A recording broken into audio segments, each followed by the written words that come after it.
Well, this has all been great. And now that we've got a lot of background on phosphine itself, I think we ought to turn to phosphine's relevance to the search for extraterrestrial life.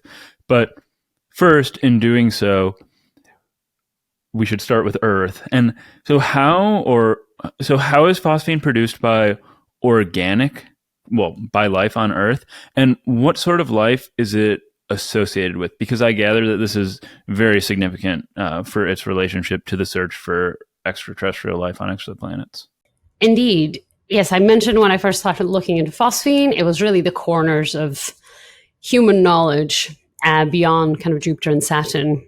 And so people had already made several mentions of phosphine being found near things on Earth that contain life. So people are very cautious at associating a particular molecule with life, and they should be.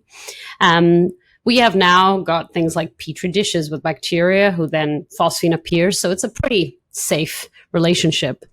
But we first knew how phosphine killed before we knew how phosphine played along with life. And so the two are very much heavily related.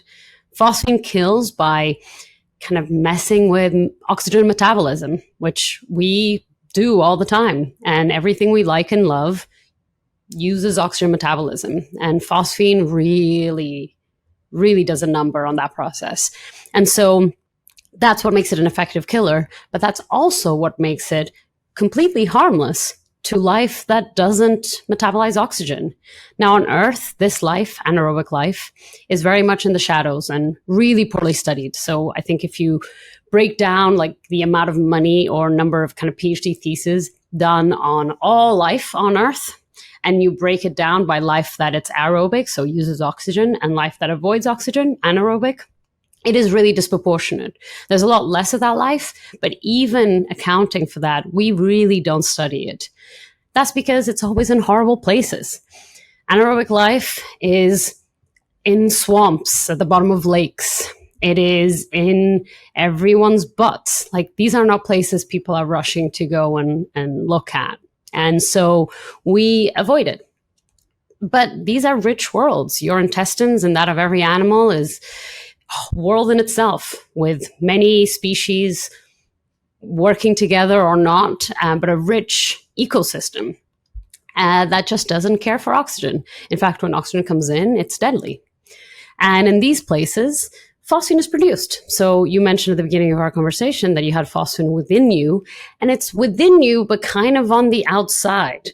It's in your intestines, where that's a whole different world. There's a biome there. And that phosphine is not in quantities that can kill you, but it's certainly not pleasant. But that connection is what made me think, why would we dismiss this world that we have within our world, this anaerobic world? Most planets we have found in the solar system and beyond are not oxygen rich. And so our search for life cannot be limited to life that likes oxygen, or we are very likely to just miss it altogether. It would be lovely to find peers, alien life that we could just hang out with.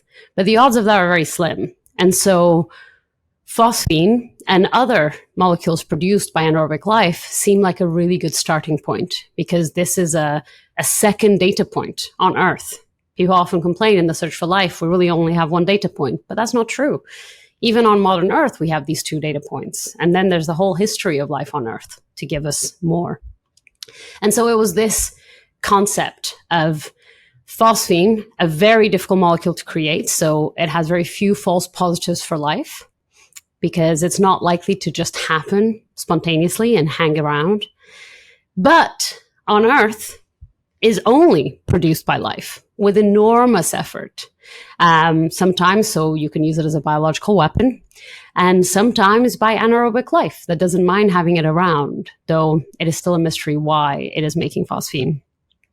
And this made me think I should look for it elsewhere. And I did not think I would find it. I very much thought I would die. Well, I was hoping I would retire and then someone would find it somewhere. That was my hope. And then I would be like, in my chaise longue, and someone would contact me for my help. But I didn't think I would have to work actively on phosphine anywhere. I didn't expect to find it. So that was just a hypothetical that then turned out to be very real.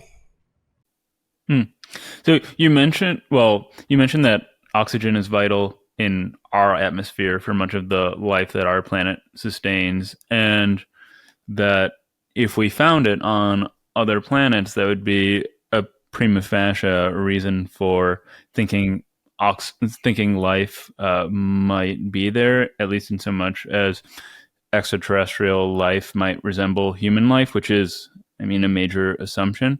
But I also gather that oxygen might also occur quite naturally in a place with no life at all because of maybe geological features, something like this. And you already mentioned that gaseous planets like Saturn or Jupiter, which at their core have these godlike forces, can produce phosphine. But is it on the smaller terrestrial planets that you're interested in studying? Is it also likely that, or possible that we would find phosphine when there is no life present there? Yes, it is just very hard for that phosphine to persist. And so in Jupiter and Saturn, you can make phosphine in quite large quantities because they're big places, and then you can continue to produce it.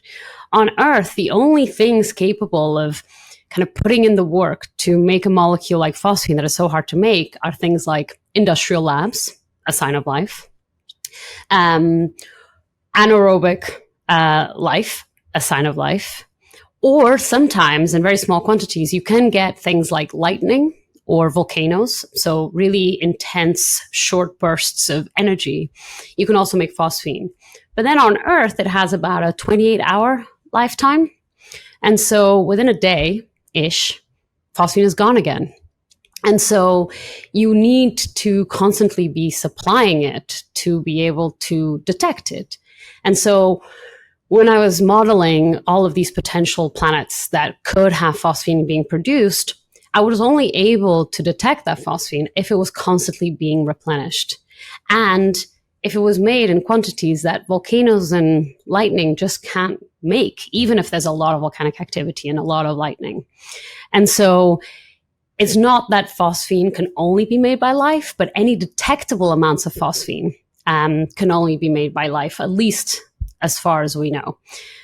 The case of Venus has been a really interesting one, which we can talk about if you like, because Venus is quite an intense place. It's not like Mars or Earth or other terrestrial planets where weird stuff can be happening, but it's not constantly trying to kill you.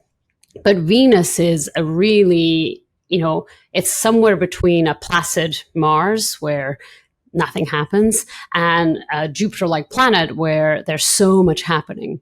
And so Venus is a really good edge case where there could be much more volcanic activity than we think. And there could be some weird stuff happening in the clouds and just some geochemistry we don't understand that could maybe make enough phosphine for us to detect it.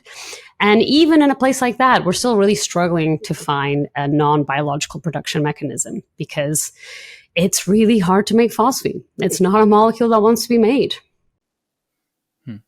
Yeah, and I would like to get to Venus in a bit, but there are still some sorts of, I guess I'll refer to them as preliminary issues that I'd like to touch on first. And one, so the anaerobic life associated with phosphine on Earth, as you mentioned, is microbial. And does this mean that, and again, in so much as terrestrial life is the model that really constrains what we expect to find on exoplanets, that we aren't expecting to find intelligent life on planets where we detect large quantities of phosphine, or we aren't expecting the alien invaders to smell like Satan's diapers? I'm not expecting intelligent life at all. I think life is inevitable, but intelligent life is not something I put any stock into. The odds are at least vanishingly small. And so I don't look for intelligent life. I wouldn't miss it, if I was looking. Intelligent life tends to be a little louder than the microbes in the grass. But I am not particularly working particularly hard at looking for intelligent life. Life itself can come in a variety of complexities. On Earth, it's true that anaerobic life is not particularly complex, but it hasn't really had the chance. We won. We, oxygen-loving life, have won. We've taken over Earth.